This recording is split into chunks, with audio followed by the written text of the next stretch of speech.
Star জলসার জনপ্রিয় ধারাবাহিক অনুরাগের ছোঁয়া। এই ধারাবাহিকে সূর্যের কাকিয়া অর্থাৎ অনুজার চরিত্রে অভিনয় করছেন অভিনেত্রী সায়ন্তনী মল্লিক।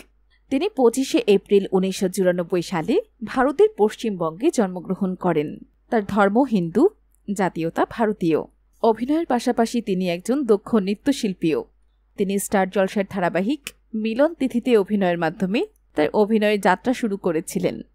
তারপর একে একে বিভিন্ন জনপ্রিয় ধারাবাহিকে দেখা গেছে তাকে। বর্তমানে তিনি অভিনয় করছেন স্টার জলসার অনুরাগের ছোঁয়া ধারাবাহিকে। এই অভিনেত্রী বিবাহিত। তার স্বামী ইন্দ্রনীল মল্লিক। তিনি নিজেও একজন অভিনেতা। বাংলা টেলিভিশন ইন্ডাস্ট্রির পরিচিত মুখ দুজনই। তবে সায়ন্তনীর এটি প্রথম বিয়ে হলেও ইন্দ্রনীলের ছিল এটি দ্বিতীয় বিয়ে।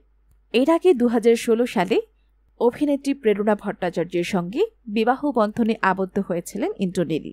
বন্ধুরা, অভিনেত্রী সায়ন্তনী মল্লিকের অভিনয় তোমাদের কেমন লাগে জানাতে পারো কমেন্ট করে। ভিডিওটি ভালো লাগলে লাইক শেয়ার করতে ভুলো না। আর নতুন নতুন ভিডিও পেতে অবশ্যই আমাদের চ্যানেলটি সাবস্ক্রাইব করে রেখো। ধন্যবাদ।